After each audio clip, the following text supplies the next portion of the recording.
안녕하세요, 반전공작실입니다. 이번 시간에는 회로 설계에 필요한 전압 분배 법칙과 전류 분배 법칙에 대해서 알아보겠습니다. 이제 실제 테스트도 하면서 이론적인 것까지 같이 설명을 해드릴 건데요. 먼저 직렬로 연결했을 경우에 대해서 좀 설명해 드리겠습니다. 지금 이쪽 위쪽 회로도랑 동일하게 브레드보드에 꽂아서 회로를 만들어 놨는데요. 입력 전압은 5V입니다.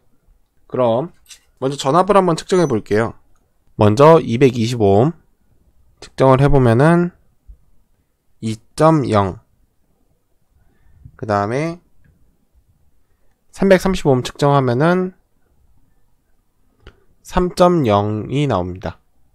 그리고 전체가 합쳐져서 5.0이 나오죠. 직렬의 경우 전압이 분배가 됩니다. 그래서 335ohm에는 3.0V, 그리고 225ohm에는 2.0V가 측정이 됩니다. 이걸 식으로 한번 만들어 보겠습니다. 맨 처음 입력 전압은 5V죠. 5 곱하기 두 개의 합성 저항값. 직렬의 합성 저항은 그냥 더하기만 하면 됩니다. 550. 그 다음에 구해야 할 저항의 값. 먼저 R1부터 해볼게요. R1은 330이죠.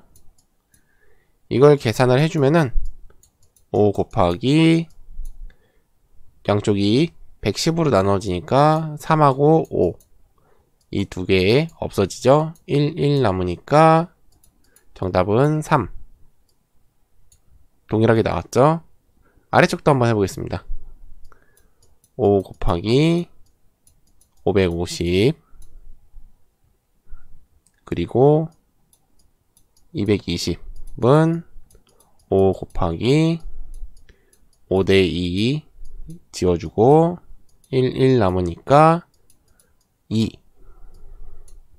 이쪽도 동일하게 나왔습니다. 이렇게 직렬 연결에서는 전압이 분배가 되는 걸 알 수 있습니다. 그래서 주로 어디에서 사용이 되는가 하면은, 예를 들어서 이제 센서를 만들 때 많이 사용이 되는데요. 센서 중에 이제 적외선 센서 아니면은 조도 센서, 그런 센서들은 외부 조건에 따라서 저항값이 변합니다. 그래서 한쪽을 센서, 한쪽을 저항을 달아서 그 양쪽의 저항의 비율을 맞춰줘가지고 이제 사용하기 편한 전압을 받아가지고 그 전압을 ADC 같은 것으로 읽어와서 제어를 해주는 거죠. 그 다음에 병렬에서 전압을 한번 측정해 보겠습니다. 먼저 아래쪽 225ohm 저항을 양쪽을 찍어보면은 4.9V가 나오네요. 그 다음에 이쪽도 찍어보면은 마찬가지로 4.9V가 나옵니다. 즉 저항값에 관계없이 양단에 걸리는 전압은 동일합니다. 지금 이쪽 회로에서 보면은 이쪽을 찍었을 때 4.9, 그리고 이쪽을 찍었을 때도 마찬가지로 4.9입니다. 입력 전압이 5V인데 왜 전압이 조금 다르냐 라고 생각하시는 분도 있을 텐데, 약간 측정 오류 같은 것도 있고요. 그리고 이 모듈이 그렇게 이제 깔끔하게 전압이 나오질 않습니다. 그래서 약간의 노이즈라든지 측정 오류, 그런 식으로 생각하시면 되고요. 그래서 병렬에서는 전압이 동일하게 들어가니까 전압 분배 법칙은 성립되지 않고요. 그러면은 왜 전류가 분배가 되느냐 라고 생각하실 수도 있는데요. 이제 가장 기본적인 오음의 법칙을 예를 들어 설명해 드릴게요. 오음의 법칙은 이제 기본 형태죠. V는 IR, I는 R분의 V, R은 I분의 V, 이렇게 되는데, 자, 지금 전압은 동일합니다. 전압은 동일하게 5V라고 계산을 할게요. 그러면은 V가 5V죠. 5는 I, R 하면은 이쪽 330, 마찬가지로 5는 I, 그 다음에 아래쪽이 220. 자, 330과 220을 곱해줬습니다. 곱해주었지만 나온 값이 동일해요. 그 말은 이 I의 값이 변했다는 겁니다. 그래서 다시 보면은 I는 330분의 5, 마찬가지로 아래쪽 I는 220분의 5. 계산을 해보면은 계산기를 사용할게요. 5 나누기 330 하면은 3개씩 끊어서 15mA가 나오죠. 그리고 이쪽도 5 나누기 220 하면은 이것도 3개씩 끊어서 22mA가 나옵니다. 이렇게 해서 전체에 흐르는 전류는 합쳐서 37mA가 나오는데요.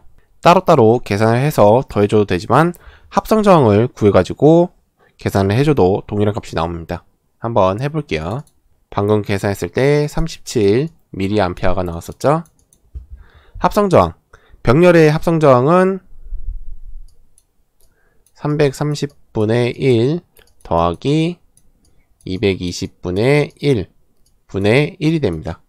그러면은 아래쪽 분모가 다르니까 최소 공배수 구해야죠. 그러면은 660분의 2 더하기 660분의 3 분의 1이 됩니다. 이걸 계산해주면은 665분의 1 그리고 665분의 1은 분의 1과 동일하죠. 그래서 분모 분자로 계산을 해줘요. 그래서 분모에 5가 오고 분자에 660 계산을 해주면은 132가 나옵니다. 그럼 이쪽에 총 합성저항은 132가 나오는데 132를 i는 r분의 132분의 5 이것도 5 나누기 132 하면은 0.03787 그러니까 동일하게 37mA가 나와요. 전류량을 한번 실제 측정 한번 해보겠습니다. 이렇게 찍어보면은 조금 오차가 많이 크게 나네요. 지금 보면은 43mA가 나오는데요. 이렇게 값들이 조금씩 다르게 나올 수 있는 이유는 먼저 저항 같은 경우 오차율이 있습니다. 여러분들 이제 저항 보면은 색띠 지금 보시는 이 저항은 225ohm이에요. 색띠를 읽어보면은 빨간색, 갈색, 금색 5% 오차가 나죠? 측정을 해볼게요. 실제로는 225ohm이 안 나오죠? 이쪽도 마찬가지예요. 주황색, 갈색, 금색 335ohm이라고 적혀 있긴 하지만 실제로는 335ohm이 좀 안 나오네요. 이렇게 전자부품에 다 오차가 조금씩 있습니다. 그래서 그 오차를 어느 정도 감안해서 회로를 설계해 주셔야 되는데요. 오차는 여기뿐만이 아니라 이 안에도 있고 여러 곳에 전자기기들이 다 오차가 들어있기 때문에 이렇게 실제 측정값과 계산된 값은 다를 수 있습니다. 오늘은 전압 분배 법칙, 전류 분배 법칙에 대해서 해봤습니다. 다시 한번 정리를 해드리면은 직렬 연결에서는 전압 분배가 일어나고 병렬 연결에서는 전류 분배가 일어난다. 이 점 알아두시면 좋을 것 같습니다. 이상 반자공작실이었습니다. 시청해주셔서 감사합니다.